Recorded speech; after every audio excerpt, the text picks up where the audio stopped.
জয় যিশু। সবাইকে ঈশ্বরকে ধন্যবাদ দেই যে আজকের আরেকটি সুন্দর সুযোগ তিনি দিয়েছেন, তার জন্য তাকে ধন্যবাদ, মহিমা, গৌরব দিই।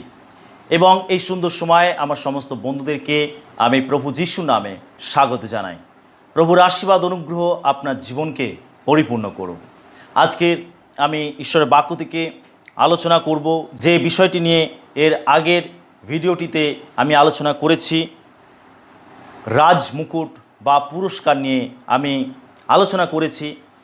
তো দ্বিতীয় ভাগে আমি আলোচনা করব আরও যে কয়টি মুকুট বা পুরস্কারের কথা উল্লেখ করা রয়েছে, আর সেই পুরস্কারগুলো নিয়ে আমি আলোচনা করব। আমি প্রথম পর্বে আলোচনা করেছি জীবন মুকুট এবং অক্ষয় মুকুট নিয়ে। তো আজকের আমি আলোচনা করব বাকি আরও যে 5টি মুকুট আছে, সেই 5টি মুকুট নিয়ে আমি আলোচনা করব। 7টি মুকুটের কথা বাইবেল আমাদেরকে বলে, যা খ্রিস্ট তিনি শেষ দিনে তিনি বিচারের সময় তিনি তার অনুসারীদেরকে তিনি 7টি মুকুট দিয়ে তাদেরকে পুরস্কৃত করবেন। আর এই 7টি মুকুট নিয়ে আমি ধারাবাহিকভাবে আলোচনা করছি। তো এর আগের ভাগে আমি 2টো মুকুট নিয়ে আলোচনা করেছি, আর এখানে আমি বাকি মুকুটগুলো নিয়ে আলোচনা করব। তো চলুন আমরা আলোচনার মধ্যে যাই। আজকে দেখব যে 3 নম্বর মুকুট, আত্মা জয়ের মুকুট বা উল্লাসের মুকুট। যদি আপনি প্রথম থিসসলুনিকীয় তার 2 অধ্যায় 19 পদ পড়েন, আর সেইখানে লেখা রয়েছে, কেননা আমাদের প্রত্যাশা বা আনন্দ বা শ্লাঘার মুকুট কি? আমাদের প্রভু যিশুর সাক্ষাতে তাহার আগমনকালে তোমরাই কি নও? যিশুর সাক্ষাতে তাহার আগমনকালে তোমরাই কি নও? এখানে প্রেরিত পৌল তিনি বলছেন যে আমাদের প্রত্যাশা বা শ্লাঘার মুকুট কি?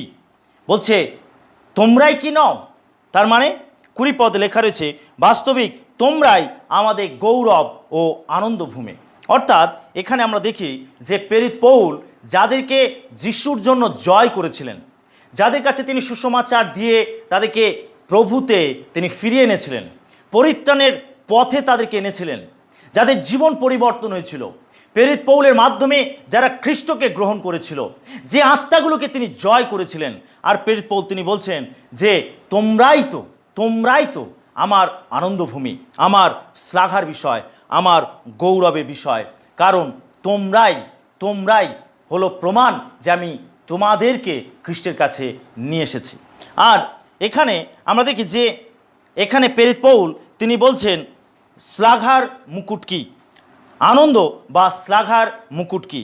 এখানে প্রেরিত পৌল এই আনন্দ বা শ্লাঘার মুকুটটি তিনি এই উদ্দেশ্যে উল্লেখ করেছেন যে তিনি অনেক আত্মাকে তিনি খ্রিস্টের কাছে এনেছিলেন, খ্রিস্টের জন্য তিনি তাদেরকে জয় করেছিলেন।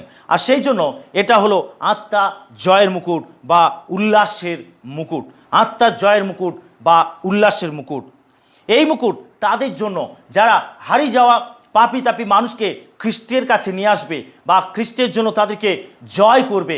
আর এই আত্মা জয়ের মুকুট তারাই খ্রিস্টের কাছ থেকে লাভ করবে।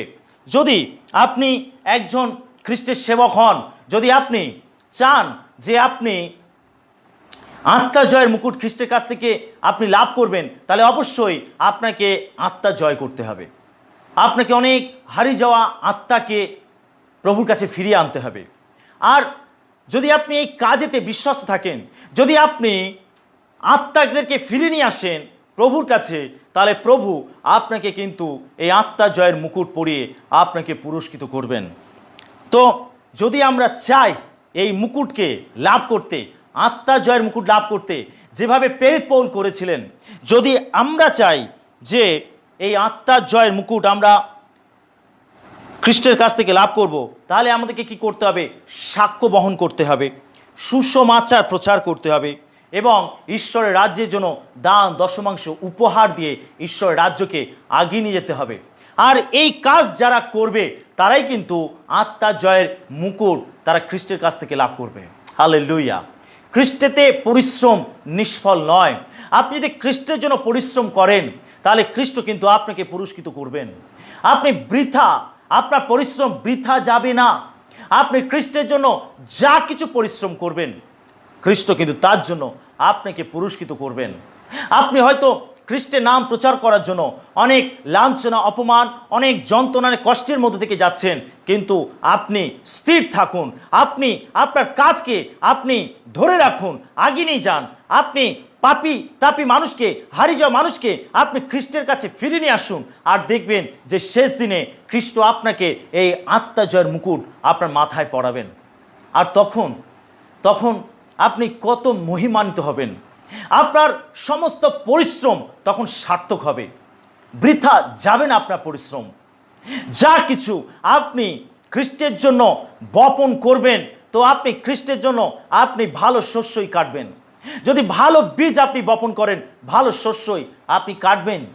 আপনি যখন খ্রিস্টের জন্য আত্মাদেরকে জয় করবেন, খ্রিস্টের কাছে ফিরে নিয়ে আসবেন। একটা আত্মাকে ফিরে নিয়ে আসা অত সহজ কাজ নয়। একটা আত্মাকে খ্রিস্টের জন্য জয় করা অত সহজ কাজ নয়। একটা পাপী মানুষকে পরিত্রাণের পথে ফিরিয়ে আনা অত সহজ কাজ নয়। অনেক ঘাম ঝরাতে হয়, অনেক সময় ব্যয় করতে হয়, অনেক প্রার্থনা করতে হয়, অনেক চোখের জল ফেলতে হয়, অনেক পরিশ্রম করতে হয়। আর এই প্রত্যেকটা পরিশ্রমের ফল কিন্তু প্রভু আপনাকে দেবেন। হালেলুয়া! তিনি আপনাকে আত্মা জয়ের মুকুট তিনি কিন্তু আপনাকে পরাবেন। যদি খ্রিস্টের জন্য আপনি একটি আত্মাকে জয় করতে পারেন, খ্রিস্টের কাছে ফিরিয়ে আনতে পারেন, তাহলে খ্রিস্ট কিন্তু আপনাকে আত্মা জয়ের মুকুট পরাবেন। তা আপনি যদি চান খ্রিস্টের জন্য আপনি আত্মা জয় করবেন, তাহলে আপনাকে কি করতে হবে? আপনাকে সাক্ষ্য বহন করতে হবে। সুযোগ পেলে লোকের কাছে সাক্ষ্য দিতে হবে যে খ্রিস্ট আপনার জীবনে কি অলৌকিক কাজ করেছেন, কিভাবে আপনি খ্রিস্টকে পেয়েছেন, কিভাবে আপনি পরিত্রাণ পেয়েছেন, সেই সাক্ষ্য অন্যের কাছে তুলে ধরতে হবে। কি জানি আপনার সাক্ষ্য শুনে তার জীবন পরিবর্তন হতে পারে। আপনাকে সুসমাচার প্রচার করতে হবে। খ্রিস্টের সুসমাচার লোকের কাছে প্রচার করতে হবে। তার জন্ম, তার দুঃখভোগ, তার মৃত্যু, তার পুনরুত্থান, তার স্বর্গে আরোহণ এবং তার যে আবার দ্বিতীয় আগমন, এই সুসমাচার আপনাকে তুলে ধরতে হবে লোকের কাছে। এই সুসমাচারের মধ্যে শক্তি আছে। তাই প্রেরিত পৌল বলছেন রোমিও 1:16-17 পদে, সেখানে তিনি বলছেন যে খ্রিস্টের সুসমাচারের জন্য আমি লজ্জিত নই, কারণ উহা প্রত্যেক বিশ্বাসীর পক্ষে পরিত্রাণার্থে ঈশ্বরের শক্তি। অর্থাৎ প্রেরিত পৌল তিনি বলছেন যে আমি সুসমাচার প্রচার করার জন্য লজ্জিত হই না, কারণ আমি জানি সুসমাচারের মধ্যে এমন শক্তি আছে যা পারে মানুষের জীবনকে পরিবর্তন করে দিতে। যিশুর জীবনই মানুষের জীবনকে পরিবর্তন করতে পারে। আর সেই জন্য আপনাকে সুসমাচার প্রচার করতে হবে। হালেলুয়া! আর আপনি যখন এই কাজগুলো করবেন, দেখবেন যে আপনি অনেক আত্মাকে প্রভুর কাছে ফিরিয়ে আনছেন। আপনার সাক্ষ্য শুনে, আপনার বাক্য শুনে, আপনার প্রচার শুনে, আপনার জীবন দেখে লোকেরা খ্রিস্টের কাছে আসবে। আর যাদেরকে আপনি ফিরিয়ে নিয়ে আসবেন, তাদের জন্য প্রভু আপনাকে আত্মা জয়ের মুকুট দেবেন, আপনাকে পুরস্কৃত করবেন। হালেলুয়া! প্রভুর ধন্যবাদ হোক। 4 নম্বর মুকুট আমরা দেখব ধার্মিকতার মুকুট। যদি আপনি 2 তিমথিও তার 4 6-8 পদ পড়েন, 2 তিমথিও 4 6-8 পদ, সেখানে লেখা রয়েছে, এখন অবধি আমার নিমিত্ত ধার্মিকতার মুকুট তোলা রইয়াছে। প্রভু সেই ধর্মময় বিচারকর্তা, সেই দিন তিনি আমাকে তাহা দিবেন। কেবল আমাকে নয়, বরং যত লোক তাহার প্রকাশ প্রাপ্তি ভালোবাসিয়াছে সেই সকলকেও দিবেন। দেখুন এখানে প্রেরিত পৌল তিনি বলছেন যে আমার জন্য ধার্মিকতার মুকুট তোলা রয়েছে। শুধু আমার জন্য নয়, কিন্তু তাদেরকেও প্রভু দেবেন যারা বলছে, যারা তার প্রকাশ প্রাপ্তি ভালোবেসেছে সেই সকলকে তিনি দিবেন। অর্থাৎ তার পুনরাগমনকে যারা ভালোবাসবে, যে খ্রিস্ট দ্বিতীয়বার এই জগতে ফিরে আসুক, আমি সেই প্রতীক্ষায় আছি। কবে প্রভু আবার এই জগতে ফিরে আসবেন, তার যে ফিরে আসা এইটার অপেক্ষায় যারা থাকবে, যারা তার পুনরাগমনকে ভালোবাসবে, আর প্রভু তাদেরকে এই পুরস্কার দেবেন। যারা প্রাণপণে যুদ্ধ করবে, তার পুনরাগমন পর্যন্ত টিকে থাকার জন্য যারা প্রাণপণ যুদ্ধ করবে, যারা প্রতিযোগিতার শেষ পর্যন্ত দৌড়াবে, যারা বিশ্বাসকে ধরে রাখবে, আর তারাই এই ধার্মিকতার মুকুট লাভ করতে পারবে। যারা প্রাণপণ যুদ্ধ করবে, হাতড়ে হাতড়ে হলেও আমি শেষ পর্যন্ত পৌঁছাবো, আমার দৌড়কে আমি শেষ করব। যেমন প্রেরিত পৌল, তিনি তার দৌড়কে শেষ করেছিলেন, তিনি তার লক্ষ্যের শেষ পর্যন্ত পৌঁছাতে পেরেছিলেন, তিনি প্রাণপণ যুদ্ধ করেছিলেন এর জন্য। আর সেই জন্য তিনি বলছেন, আমার জন্য ধার্মিকতার মুকুট তোলা রয়েছে, আর প্রভু আমাকে দেবেন, এবং শুধু আমাকে নয় তাদেরকেও দেবেন যারা তার পুনরাগমনকে ভালোবাসবে। তো আপনি যদি প্রাণপণ যুদ্ধ করেন এই জগতে, আপনার বিশ্বাসকে ধরে রাখেন, আপনার লক্ষ্যের শেষ পর্যন্ত দৌড়ান, যা কিছু ঘটুক আপনার জীবনে, চড়াই উতরাই, বিভিন্ন ঘটনা দুর্ঘটনা, বিভিন্ন প্রকার বিপর্যয় আপনার জীবনে যাই কিছু ঘটুক না কেন, যদি আপনি শেষ পর্যন্ত স্থির থাকেন, তাহলে এই মুকুট আপনি লাভ করবেন খ্রিস্টের কাছ থেকে, ধার্মিকতার মুকুট।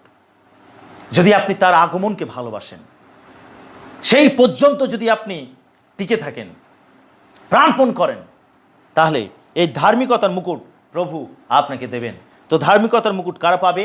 যারা তার দ্বিতীয় আগমনকে ভালোবাসবে, যারা প্রাণপণ যুদ্ধ করবে, যারা প্রতিযোগিতার শেষ পর্যন্ত দৌড়াবে, যারা বিশ্বাসকে ধরে রাখবে, তারাই কিন্তু এই ধার্মিকতার মুকুট লাভ করবে খ্রিস্টের কাছ থেকে।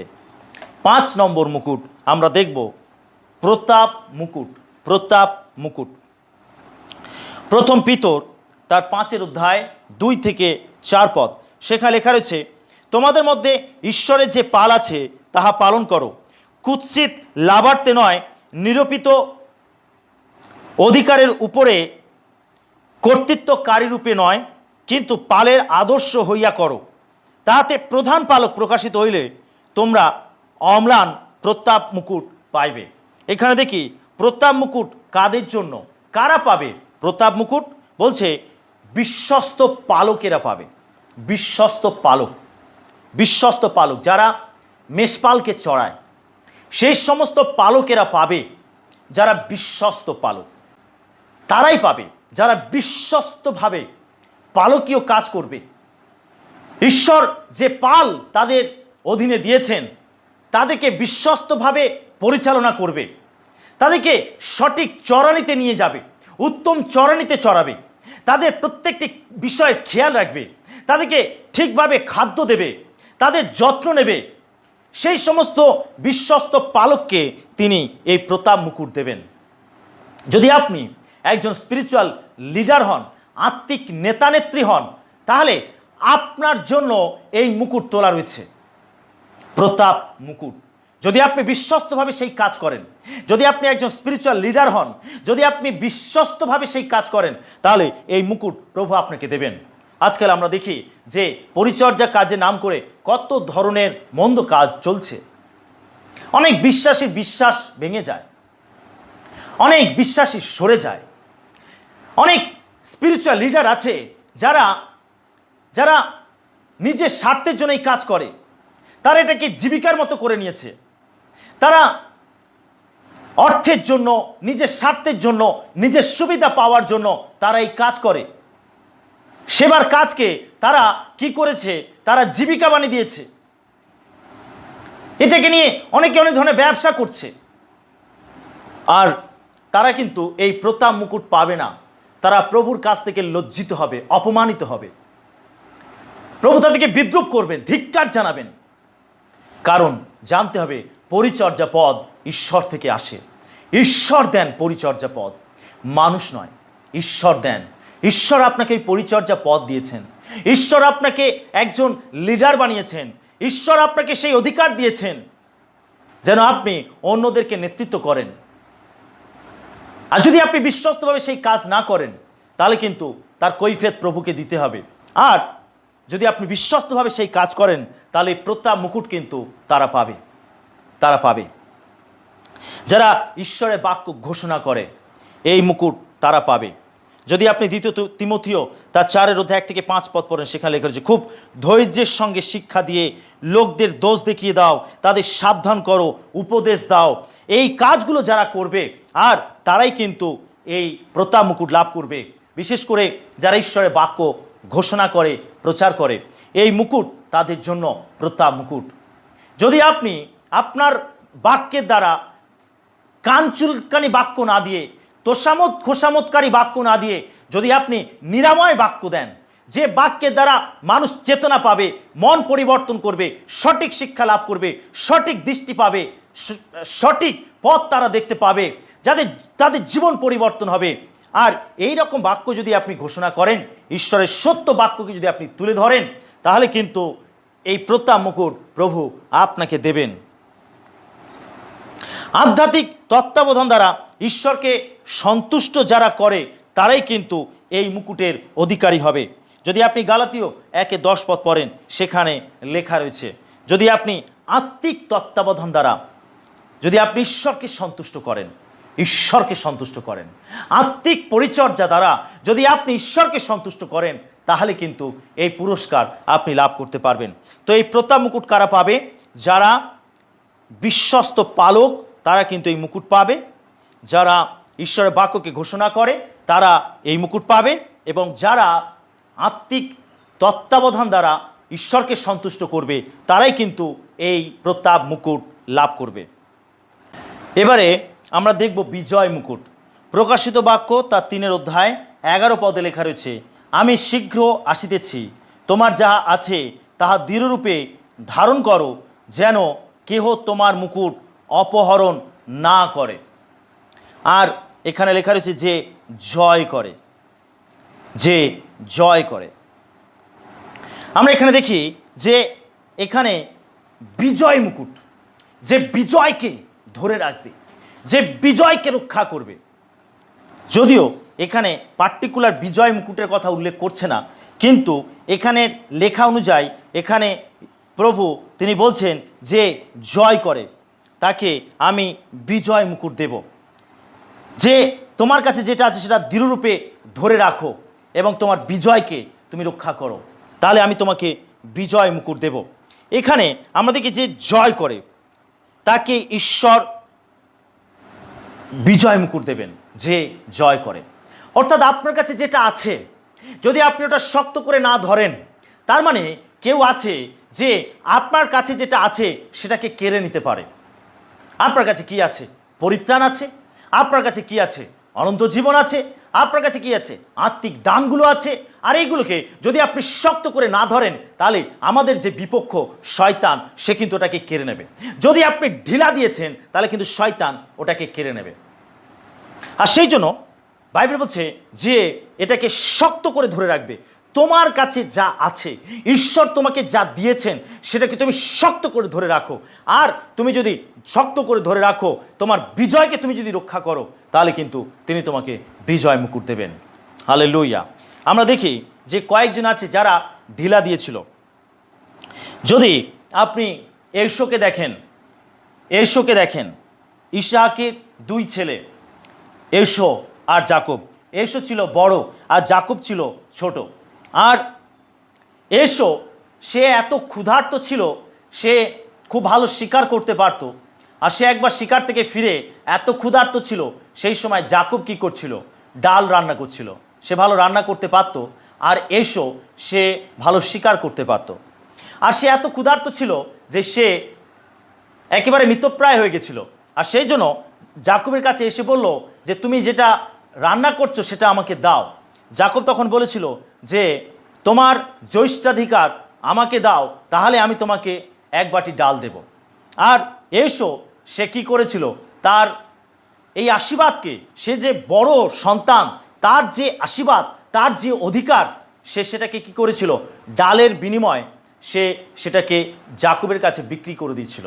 সে ঠিক আছে, ওতে আমার কি লাভ? আমি জ্যৈষ্ঠাধিকার নিয়ে কি করব? এই আশীর্বাদ নিয়ে আমি কি করব?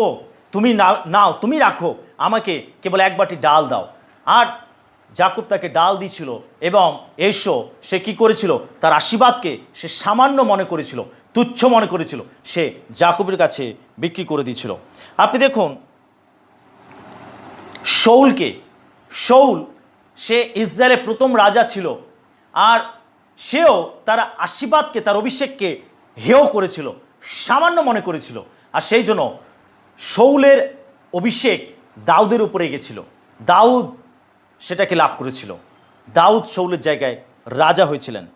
আমরা দেখি ইস্করিত জিহুদা, যিশুর শিষ্য, সে বিশ্বাসঘাতকতা করেছিল যিশুর সঙ্গে। সে 30টি মুদ্রার বিনিময়ে যিশুকে ধরে দিয়েছিল। আর আমরা তার শেষ পরিণাম দেখি, সে গলায় দড়ি দিয়ে সুইসাইড করে সে মারা গেছিল, প্রাণ ত্যাগ করেছিল। আর এই জিহুদার জায়গায়, ইস্করিত জিহুদার জায়গায় মত্তথিও এসেছিল। মত্তথিওকে মনোনীত করা হয়েছিল।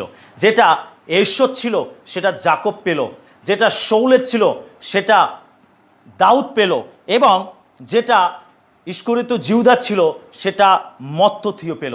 কেন অভিষেক হস্তান্তরিত হলো? কেন? তার কারণ ঈশ্বর তাদেরকে যেটা দিয়েছিলেন তারা সেটা হালকাভাবে ধরেছিলেন, হালকা মনে করেছিলেন, আর সেই জন্য তাদেরটা কেড়ে নেওয়া হয়েছিল, অন্যজনকে দেওয়া হয়েছিল।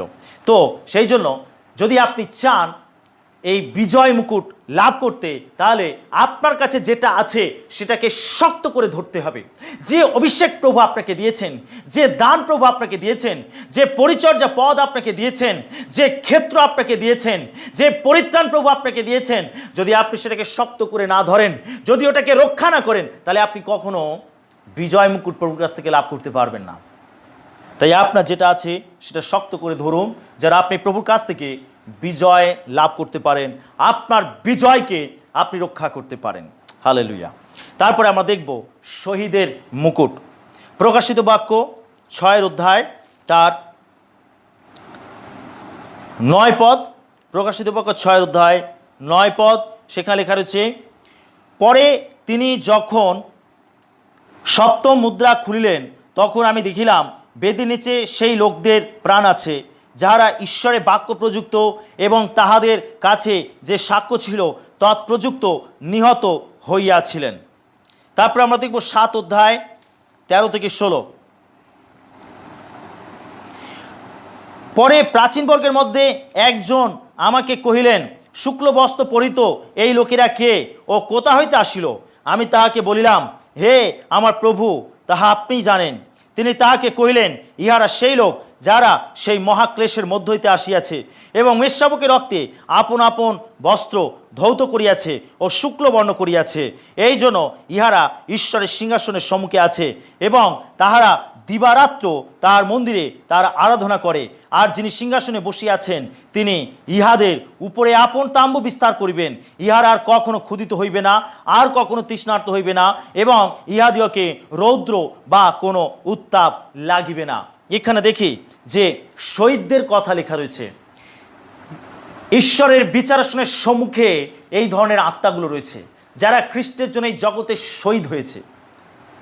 কাউকে আগুনে পুড়িয়ে মারা হয়েছে, কাউকে কুঠার দ্বারা হত্যা করা হয়েছে, কাউকে পাথর ছুঁড়ে মারা হয়েছে, কাউকে অগ্নিতে দগ্ধ করা হয়েছে, কারো শিরচ্ছেদ করা হয়েছে, বিভিন্ন নির্যাতন টর্চার করার মাধ্যমে তাদেরকে মেরে ফেলা হয়েছে।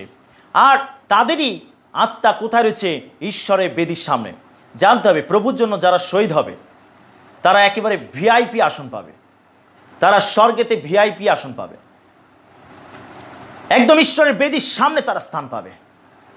আর এখানে সেই সমস্ত শহীদদের আত্মা, তারা ঈশ্বরের বেদির সামনে রয়েছে, তারা ঈশ্বরের কাছে বিচার চাইছে। এরা শহীদ, খ্রিস্টের জন্য এরা শহীদ হয়েছে। আরও বহু বিশ্বাসী শহীদ হবে যখন সংকটকাল নেমে আসবে, মহাক্লেশের কাল নেমে আসবে। এখন আমরা দেখি করোনা ভাইরাসের জন্য কি সংকটের মধ্যে সমস্ত পৃথিবী রয়েছে। এরকম আরও বড় বড় সংকট আসবে, মহাক্লেশ আসবে, যখন খ্রিস্ট বিশ্বাসীদেরকে হত্যা করা হবে, মেরে ফেলা হবে। তুমি খ্রিস্টকে যদি স্বীকার করো তাহলে তোমাকে মেরে ফেলা হবে, তুমি যদি অস্বীকার করো তাহলে তোমাকে বাঁচিয়ে রাখা হবে। তখন কত খ্রিস্ট বিশ্বাসী হয়তো সরে যাবে, আবার কত খ্রিস্ট বিশ্বাসী স্বেচ্ছায় মৃত্যুবরণ করবে। মৃত্যুকে তারা তারা গ্রহণ করবে স্বেচ্ছায়। আমরা মরতে প্রস্তুত আছি, কিন্তু আমরা খ্রিস্টকে অস্বীকার করব না, আর তাদেরকে মেরে ফেলা হবে। আর যারা যখন মরবে তারা তাদের আত্মা পাতালে যাবে না, অপেক্ষা করবে না, তারা সরাসরি ঈশ্বরের বেদির সম্মুখে যাবে। আর তারা খ্রিস্টের কাছ থেকে শহীদের মুকুট লাভ করবে।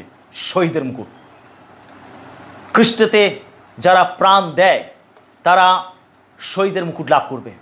যদি মরতেও হয় আপনি মরতে প্রস্তুত থাকুন, কারণ আপনি জানবেন আপনি খ্রিস্টের জন্য যদি আপনার প্রাণকে হারান তাহলে আপনি তা হারাবেন না, বরং তা রক্ষা করবেন।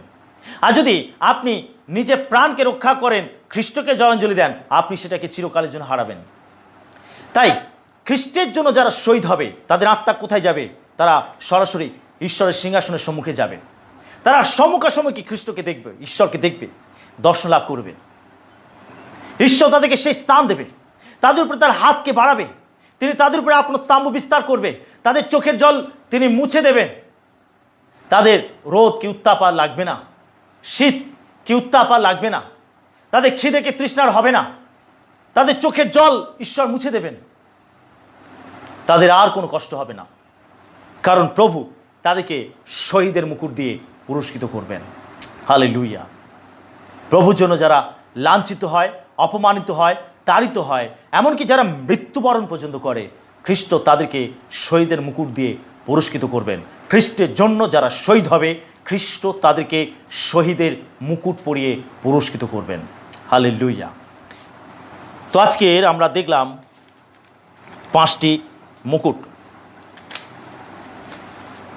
আত্মা জয়ের মুকুট, ধার্মিকতার মুকুট, প্রতাপ মুকুট, বিজয় মুকুট এবং শহীদের মুকুট। আমরা দেখলাম 5টি মুকুট। এর আগের ভাগটিতে আমরা দেখেছি 2টো মুকুটের কথা, জীবন মুকুট আর অক্ষয় মুকুট। মোট 7টি মুকুটের কথা বাইবেল আমাদেরকে বলে। জীবন মুকুট, অক্ষয় মুকুট, আত্মা জয়ের মুকুট, ধার্মিকতার মুকুট, প্রতাপের মুকুট, বিজয় মুকুট এবং শহীদের মুকুট। এই 7টি মুকুট প্রভু তিনি উন্নত মঞ্চে বসে তিনি তার অনুসারীদেরকে তিনি পড়াবেন। এখন আমরা চিন্তা করি যে আমরা কোন মুকুটটা লাভ করব, আমি কোন কাজটা করছি, কিভাবে আমি জীবনযাপন করছি। আপনি যেভাবে এই জগতে খ্রিস্টের জন্য কাজ করবেন, পরিশ্রম করবেন, সেই অনুযায়ী খ্রিস্ট আপনাকে পুরস্কৃত করবেন।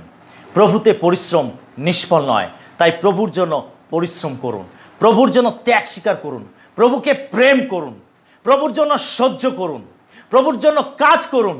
প্রভু আপনাকে শেষ দিনে পুরস্কৃত করবেন, আপনার পরিশ্রম বৃথা যাবে না। হালেলুয়া।